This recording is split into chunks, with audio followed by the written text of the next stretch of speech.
everyone, hope you're doing well. Today we're going to be giving you the top 10 loadouts you can be using right now in Call of Duty Warzone. We've got a mix up when it comes to the long range meta and some things that I don't think a lot of people are talking about yet, and a few bonus loadouts going into the weekend that you guys can start trying and tell me what you think. A lot of ones that people have requested during the week as well, so I wanted to give you guys some loadouts for them and let you guys try them inside the game and see what you think about them. Comment down below, let me know what you think. But if you like this style of video, make sure to hit that like button, hit that subscribe button. To those that are not subscribed, 82% of you not subscribed, make sure to hit that subscribe button and make sure to hit that noti bell so you don't miss another video like this. Let's get into it.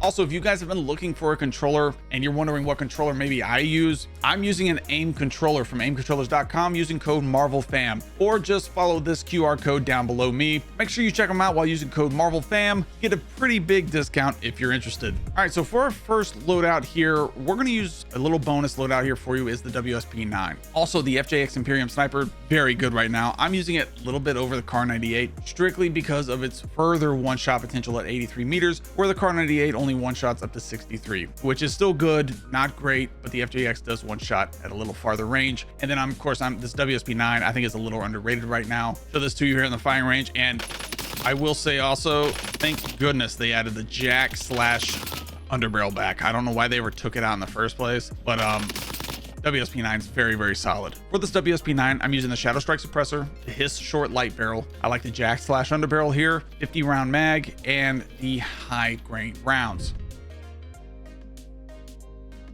At FJX, we're using the Nel Sound 90 muzzle, the Fahrenheit 29-inch barrel, the FJX Kilo Tac stock, Chimera laser light for faster ADS, and high velo ammo.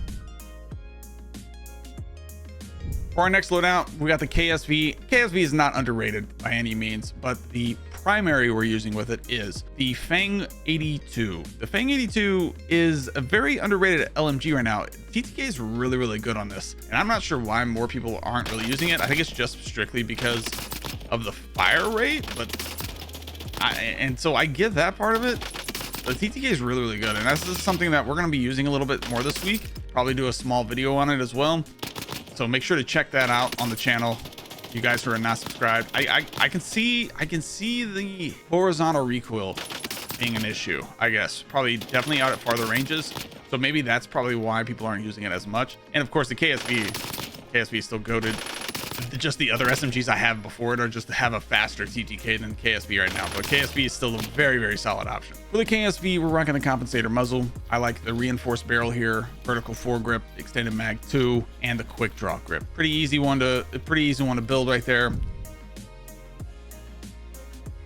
For the FENG 82, I'm rocking Volsky reflex sight, compensator muzzle here. Ported compensator might help a little bit more, but the vertical recoil control here, rocking reinforced barrel, vertical foregrip. For the horizontal recoil control, we need as much of that as possible. There's nothing really here that will help with the recoil control as far as stocks go, so not really using that as much. And then so we're going with the extended mag 1. Recoil springs may help that a little bit, but it's only boosting it by 5%, so I wouldn't worry too much. I think it's really, really solid here, coupled with aim assist. Probably would help you a lot, but the FENG 82 is a little underrated in my opinion.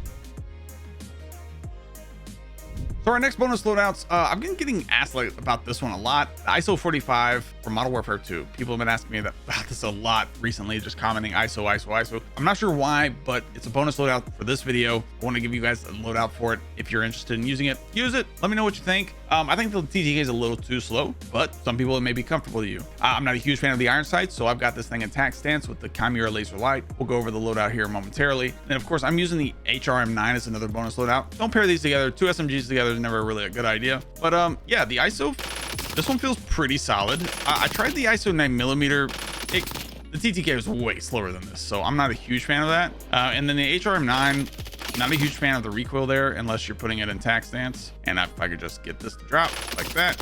But yeah, HRM9 buff that we got in the season 3 reloaded update was not as good as we expected. They were pretty far off on the actual TTK there.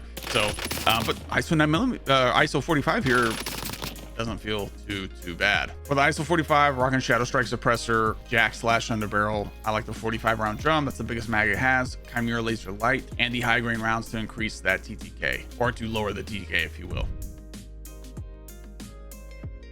Then for the HRM9 Shadow Strike suppressor here, I like the 50 round drum. I'm running no stock here, completely up to you whether you want to run folding stock for a little bit more recoil control. Then I like the Chimera laser light along with the high grain rounds to decrease that decay even more. Now for the nitty gritty, we're going to use the PDSW and the DM10. From that here on out, these are the top loadouts you can be using right now when it comes to long range and close range SMG style play. DM10, fantastic.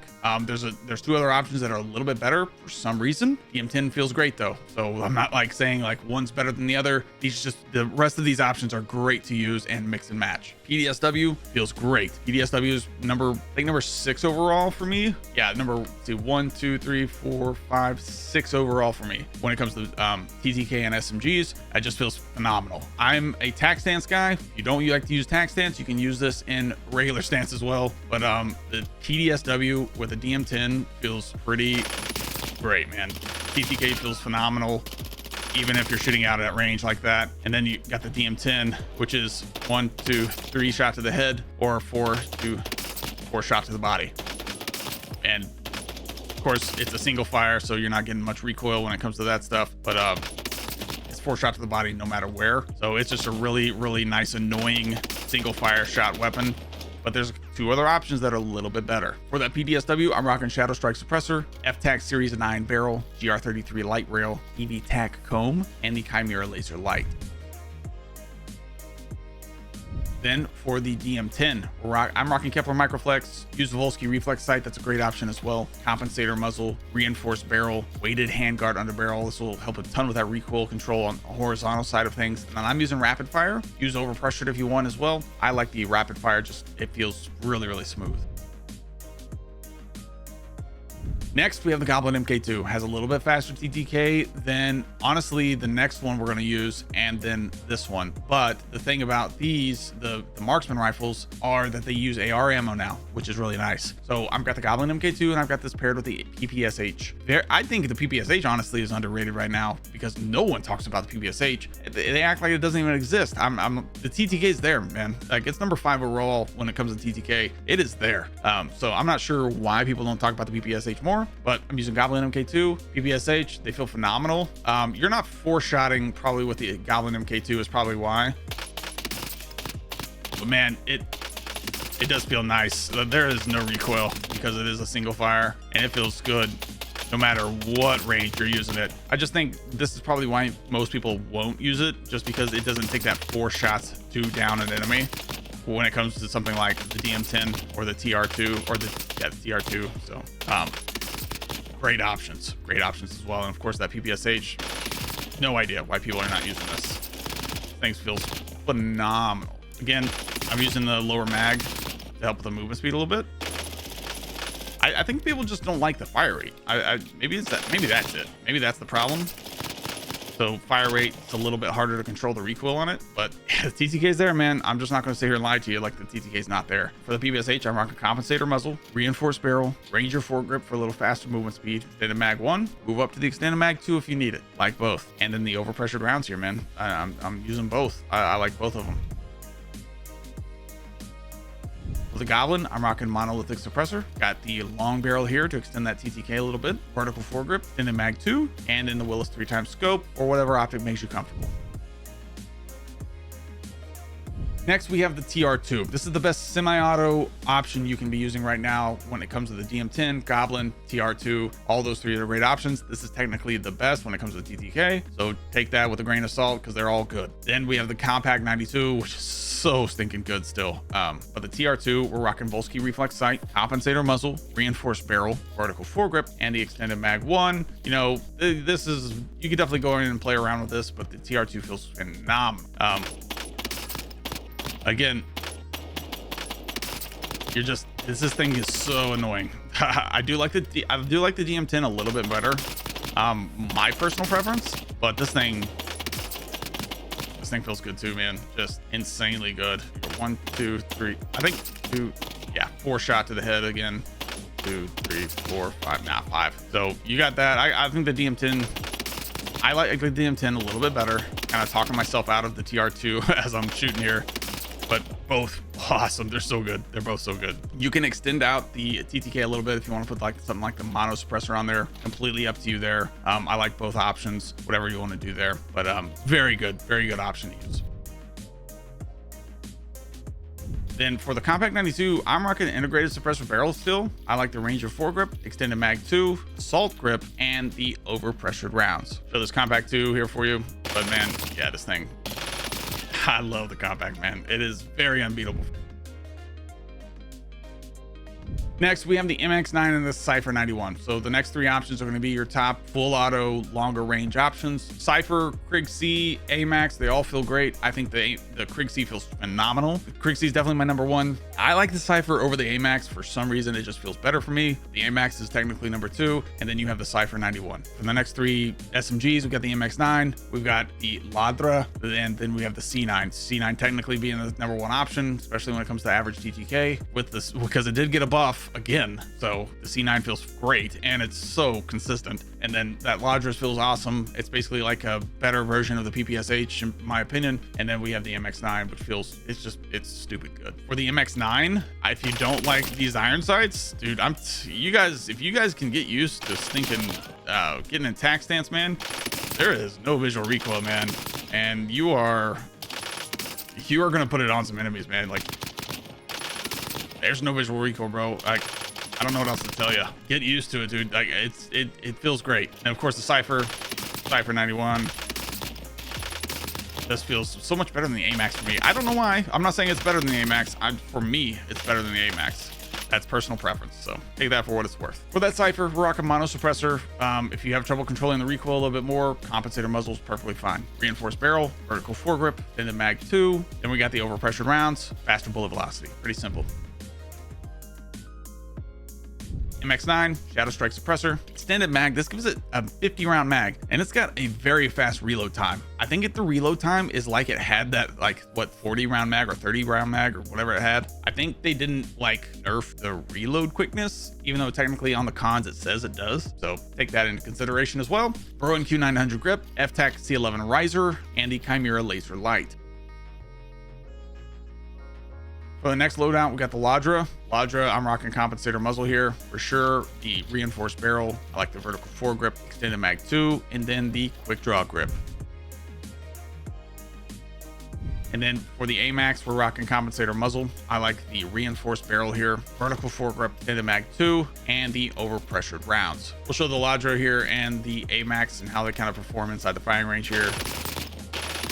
This Ladra's incredible, y'all. Like, Ladra's good, dude. I'm enjoying it very much so. AMAX feels great.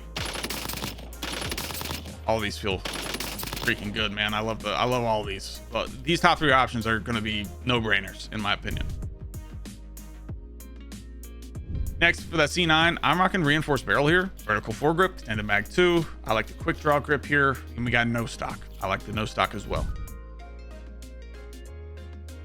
For the Krig C, which feels great, Polsky reflex sight, ported compensator muzzle, reinforced barrel, vertical foregrip, extended mag 1. Extended mag 2 is fine. It gives you a 70 round mag. I just prefer the extended mag 1 strictly because of, how do I say this? It just feels smoother.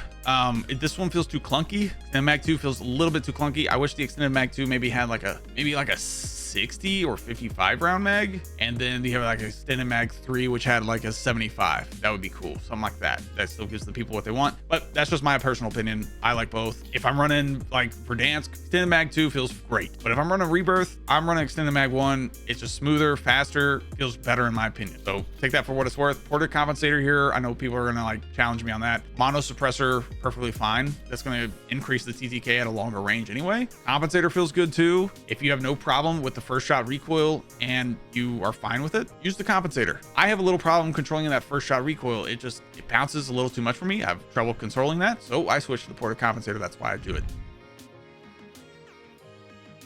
So take that for what it's worth. So if you have that same problem, that'll be a nice little fix for you. C9, it's just stupid good still. And then of course Krig C, I just have a better time controlling that recoil when I have the ported compensator on there. That's all it is. If you don't want to use a sight on it and you like the iron sights for the Krig C, go with the overpressured rounds. 100%. I highly recommend going with that if that's what you're going to use and you like the iron sight. Not a huge fan of the iron sights for the Krieg C. I don't mind it though.